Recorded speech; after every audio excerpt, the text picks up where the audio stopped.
दारू मुर्गा खा के वोट देता है और क्या? बिहार के सब लोग बिकाऊ ही हैं। कैसे पूरे बिहार को गाली देते हैं?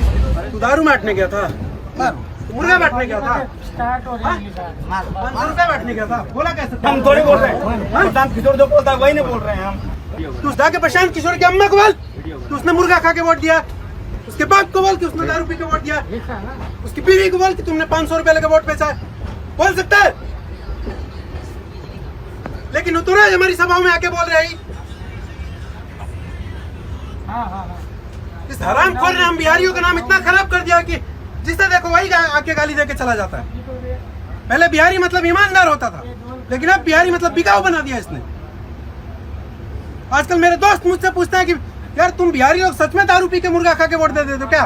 तो शर्म से सर नीचे झुक जाता है। ये बात पूरे बिहार को शर्म से डुबा देने के लिए काफी है कि एक व्यक्ति जिसे बहुत पढ़ा लिखा कहते हैं, बहुत बड़ा रणनीतिकार कहते हैं, हार्वर्ड में लेक्चर देने वाला कहते हैं, वो एजुकेटेड इडियट बिहार में आके महात्मा गांधी और बाबा साहब अम्बेडकर की फोटो लगाकर मंच पे खड़े होकर सरेआम हमारी माँ बहन बेटियों को गाली दे रहा है और हम जैसे मूर्ख लोग खड़े होकर ताली बजा रहे हैं। क्यों बजा रहे हैं मालूम नहीं, गाली क्यों सुन रहे हैं मालूम नहीं, हमारी गलती क्या है मालूम नहीं।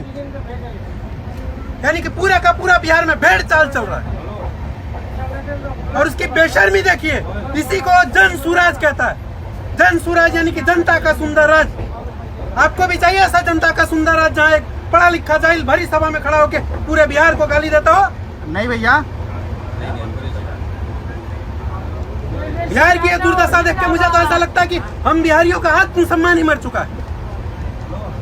अगर आप बिहारी हैं और आपका आत्मसम्मान जिंदा है तो उसे जगाइए और इस पढ़े लिखे जाहिल को जूता मार के भगाइए, वरना आपके बच्चे भी आपका सम्मान नहीं करेंगे।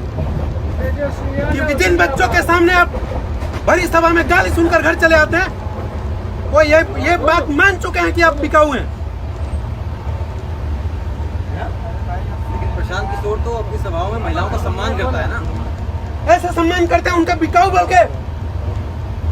एक तरफ इस देश में हम जहाँ यत्र नारी अस्तु पूजन्ते रमन्ते तत्र देवता की बात करते हैं, वही ये डेली बिहार की करोड़ों महिलाओं को गाली दे रहा है। आखिर ये कौन सी विचारधारा है गांधी और अंबेडकर की जिसे वो आगे बढ़ा रहा है? और इतनी गाली फजीयत देने के बाद हमें सिखा के क्या जा रहा है? यही कि दूसरे पार्टी के नेता अगर 2000 रुपया दे तो रख लेना, लेकिन वोट अपने बच्चों के लिए देना। मतलब समझ में आ रहा है आपको बिटवीन द लाइन्स क्या कह रहे हो? सही क्या कह रहा है? यही कि 2000 रुपया इसलिए रख लेना ताकि अगर चुनाव हार जाए तो अगली बार आके आपको गाली दे सके कि तुम तो बिकाऊ हो, तुम्हारी कोई औकात नहीं है, तुमने 2000 रुपया लेकर वोट बेच दिया।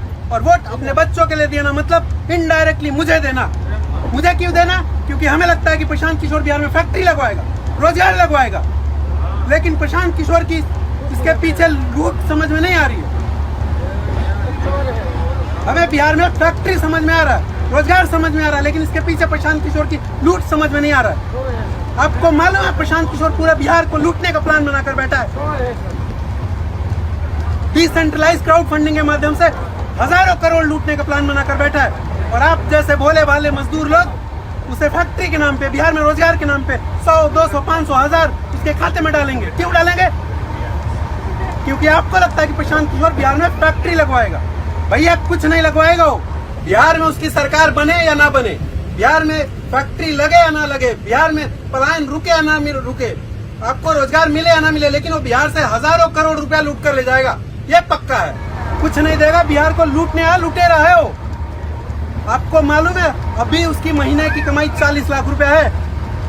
आप जो 10-10 रुपया देकर उसके पार्टी की सदस्यता लेते हो ना, वो कुल मिला के महीने का 40 लाख होता है। ये बात उसने खुद बताई है। सर आप ही बताइए बिहार में सरकार किसको चाहिए? सरकार किसको बननी चाहिए? सरकार जिसको देना बनाना बनाओ, लेकिन ऐसे ऐसे लूटखोर नेताओं से बचाओ अपने आप। इसीलिए बाइकआउट फरौर लड़ाई चल रहा है बिहार में, तो सरकार किसको बनना चाहिए? लेकिन चिराग पासवान दिख रहा है, तेजस्वी दिख रहा है, ये दिख रहा है। बात आपकी सही है, लेकिन लूट का आरोप तो दूसरे नेताओं पर भी है ना। लूट ये खुद रहा है, लेकिन लूट का आरोप दूसरे नेताओं पे लगा रहा है। अगर ये लूट नहीं लूट रहा होता तो पहले बोलना चाहिए ना। आपको मालूम है 2018 से 2020 तक ये सरकार में था, तो जब सरकार में था तब क्यों नहीं बोला कि दूसरे नेता लूट रहे हैं? जब तक सरकार में था चुपचाप गुंडों की तरह तमाशा देखता रहा, और जब चुनाव आया है तो व्यक्तिगत स्वार्थ के लिए दूसरे पे आरोप लगा रहे कि ये लुटेरे हैं और अपने फायदे के लिए। तो कुछ लोगों का कहना ये भी है कि शराब माफियाओं से भी मिला हुआ है। ये शराब माफियाओं से मिला ही होगा। मुझे तो कई बार ऐसा लगता है कि ये शराब माफियाओं का एजेंट है, जो शराब कंपनियों से हजारों करोड़ की फंडिंग लेकर बिहार में शराब चालू करने के लिए टेढ़ी चोटी का जोर लगा रहा है। आपको मालूम है, अगर बिहार में शराब चालू हो गया तो सबसे ज्यादा अपराध होगा, फिर से अपराध बढ़ जाएगा और इसकी कीमत उन सारी महिलाओं को चुकानी पड़ेगी, उन निर्दोष महिलाओं को इन्होंने नीतीश जी को वोट देकर बिहार में शराबबंदी करवाई थी, जो पीड़ित थी, प्रताड़ित थी। लालू प्रसाद यादव और इनके संबंध के बारे में क्या कहेंगे? देखो, पहले लालू जी को चोर कह रहा है, अब कह रहा है लालू जी को चोर। जब चोर नहीं थे 2015 में, जब सरकार बनवाई इसने, जब चोर थे तो लालू जी की सरकार क्यों बनवाई? भाई था लालू जी का चोर, जब चोर है तो उनकी मदद क्यों किया? चोर की मदद कौन करता है भाई? चोर तो चोर चोर, मौसेरा भाई तो जो खुद चोर है वो बिहार का विकास करेगा? कभी नहीं। तो आप बताइए कि प्रशांत किशोर ईमानदार नहीं है, आपके कहने का मतलब ये है? ईमानदार नहीं, एक नंबर का बेईमान है। अगर ईमानदार होता तो जब सरकार में था तब खुलासा करता कि ये नेता चोर है, लेकिन जब तक सरकार में था गुप्त गुंडों की तरह चुपचाप रहा, बोला कुछ नहीं। और जब चुनाव आया तो बोल रहा है कि ये नेता चोर है। ये अपने स्वार्थ के लिए, अपने व्यक्तिगत फायदे के लिए और उनके नुकसान के लिए ये सब मुद्दा उठा रहा है। नहीं, ठीक है, पर आपको क्या लगता है कि प्रशांत किशोर क्या है? वो बहरूपिया है एक नंबर का, अपने फायदे के लिए किसी का भी नुकसान उठा कर सकता है। बिहार में सरकार तब अरे किस तरह का ₹1 भैया? लेकिन मेरा सवाल ये है कि वो तो बिहार की सभी एक फैमिली को 20-20 लाख रुपए का लाभ कार्ड देने की बात कर रहा हूँ। भैया ये लाभ कार्ड सबसे बड़ा धोखा है। आपको मालूम है, बिहार में तेजस्वी लाया था माई बहन योजना, माई बहन सम्मान योजना, जिसमें 2500 प्रत्येक महिला को दिया जाना था। तो प्रशांत किशोर उसका मजाक उड़ाते हुए कहता है कि 2500 का बजट, इतना बजट ही नहीं बिहार सरकार के पास। जब 2500 का बजट नहीं है प्रत्येक महिला को देने के लिए, तो 20,000 प्रत्येक परिवार को देने के लिए बिहार सरकार के पास बजट है। लूट के देगा। सही बात है, 20,000 सब मूर्ख बनाने का धंधा है, वोट लूटने के लिए झांसा दिया जा रहा है। फिर मुझे ये बताइए कि प्रशांत किशोर का समर्थन करने वाले मुसलमान हैं, क्यों करते हैं? आपको मालूम है, जब मुसलमानों की सभा में जाता है तो वहाँ चुपचाप कुछ नहीं बोलता। पहले हिंदुओं की सभा में जाता है तो वहाँ मुर्गा की बात करता है, दारू की बात करता है। लेकिन जब मुसलमानों की सभा में आता है तो वहाँ पे पहले दाढ़ी बढ़ाता है, फिर टोपी लगाता है, उसके बाद में गमछा लगाता है, फिर वहाँ पे हदीस की बात करता है, कुरान की बात करता है, पैगम्बर की बात करता है, मोहम्मद की बात करता है। लेकिन ये बात मुसलमानों को कभी नहीं बताता कि इस्लाम में शराब हराम है और इसकी सरकार बनते ही सबसे पहले शराब चालू कर देगा। सर बताइए, बिहार में किसका सरकार? आजकल नीतीश कुमार। और आजकल ना नीतीश कुमार पर भी हमलावर बन गए। इसके बारे में क्या कहेंगे? देखिए, जब ये बीजेपी के साथ में था तो अब की बार मोदी सरकार कहता था, जब महागठबंधन के साथ में आया तो बोलता था बिहार में बाहर नीतीश कुमार हैं, और जब अपनी पार्टी बना ली तो उसी नीतीश कुमार को गाली दे रहा है जिन्हें अपना बाप मानता है।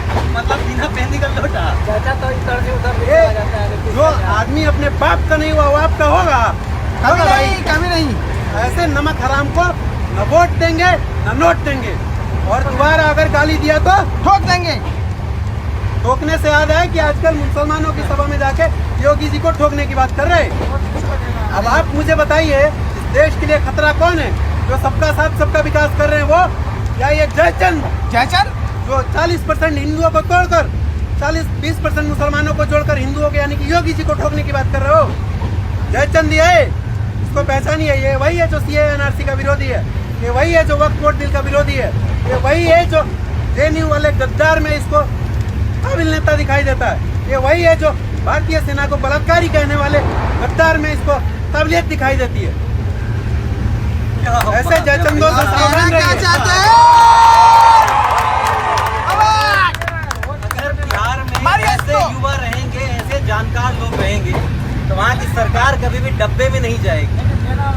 अरे भैया देखो कितना दिक्कत होता है जाने में। आपका मैसेज क्या है लोगों के लिए? आप क्या कहना चाहते हैं? देखिए, बिहार में विकास होना चाहिए, लेकिन इन शर्तों पे नहीं कि हिंदू मुस्लिम बांट दिया जाए, हिंदुओं को हिंदुओं से बांट दिया जाए। इस शर्त पे कभी विकास नहीं होना चाहिए। उसमें तो जनगणना हो गया, उसमें तो मालूम पड़ गया कौन सा कितना है। आप फूट डाल के राजनीति करो से बचो, डिवाइड एंड रूल से बचिए। ये सब इसका खेल है एक तरह तरह से इसको हिंदुओं को हिंदुओं से बांट